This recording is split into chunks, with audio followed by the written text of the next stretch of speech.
Unfortunately, I will begin on a sad note because a few things have happened in the past that in the recent past that everybody had their input on what exactly happened. But I would like to come to all of us with a special statement of hope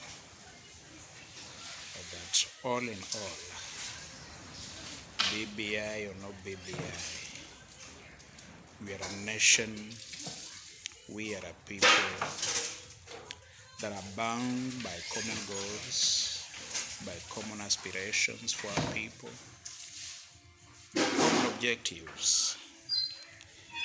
And these objectives were properly captured and properly highlighted in the BBI document.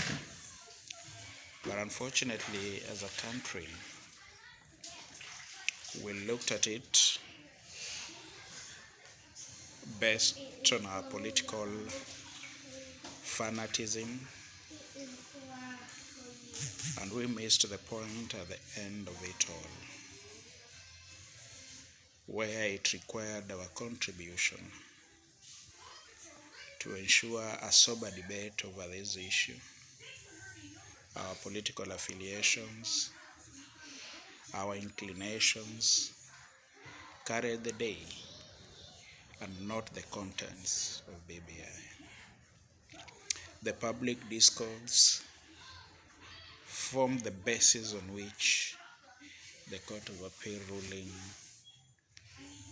was subjected. And therefore, as a country, we missed an opportunity to have a discussion, to bring our country to a point where we can have a conversation.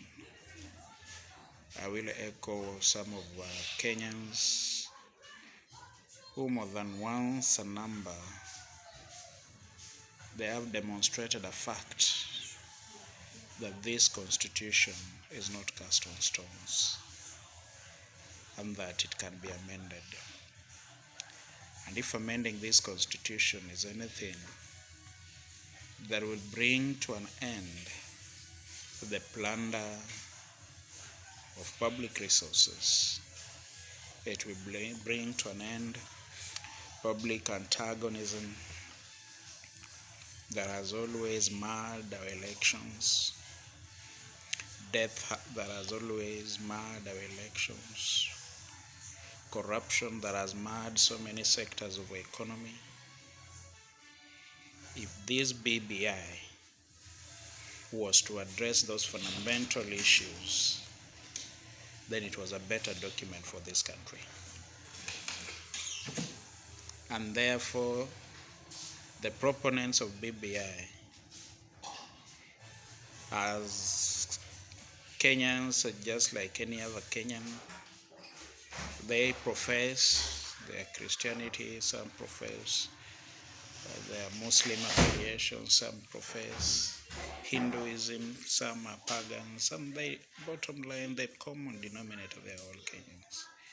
And they were entitled to their opinion. They should not be vilified, they should not be attacked, because we can't all have a similar opinion over an issue.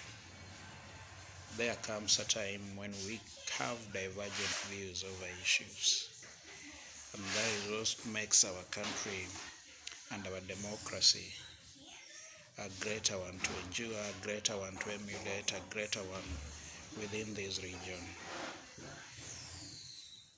And therefore, as I've said before, if BBI was to address some of these issues, devoid of our political affiliation, devoid of how we think about each other, but about the contents of that document, then it was a good document. If at all the imperial presidency that some have alluded to, that it was to bring the country to that point where the imperial presidency takes a center stage, then at all, if that will address Those excesses in the office of the president will address corruption. Those excesses in the office of the president will address maybe inequality that has existed in this country for some time. That those excesses will ensure there is food on the table. If those excesses can guarantee a better future for my child, then I would rather go for the excesses than have a nice, well-decorated document that does not address my issues, that does not address the issues affecting Kenyans in this country. And therefore, I'm entitled to my opinion, I'm entitled to all that I'm saying, and it has nothing to do with how you think. It has all to do with how I think over this issue and what as a country we should be advocating for. Anything that addresses the unity of this country should be embraced by everybody. Anything that is aimed at devolving more resources to our counties should be pushed for by everybody. But since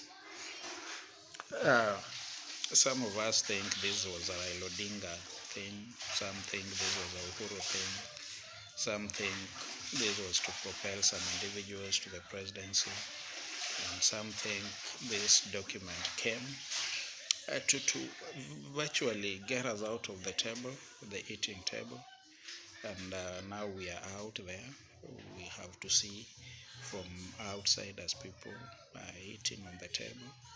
Unfortunately, people had varied ways of looking at it, but from where I sit as a country, we needed to see this for what it is. It was a document that is meant to bring people together. For those of us who went through the document and looked at it close by close and are sure it meant well, those who want to centralize resources were against this in the hope that they will end up being the presidents of this country.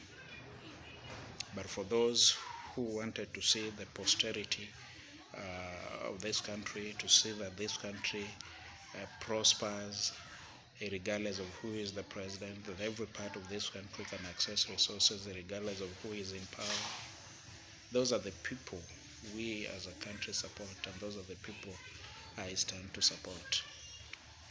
And therefore, differences or diversities is anything to celebrate, because it was well captured in that document that we come from different backgrounds, and the thinking, it is a reality. As much as we want a tribeless country, you will agree with me that that is how our politics and our systems have been anchored. The few individuals who will speak good of this country, who will speak of addressing some of these issues, the moment they get the opportunity or they get to power, they still do the same things. They still commit similar sins. And therefore we wanted to anchor some of these things in law. I know some will say that the Constitution in several articles addresses some of these issues of inclusivity. The question that has been there, it has not been the question of the Constitution, but the question of better leadership. I wouldn't agree anymore. But even that, be it as it may, as a country we needed a system that guarantees a better future for our children. And by saying that regardless of the views you hold on this issue, we still remain to be a nation, we still remain to be a united country, we still remain to be brothers and sisters, we still remain to be what we have always known to be as a people. Thank you.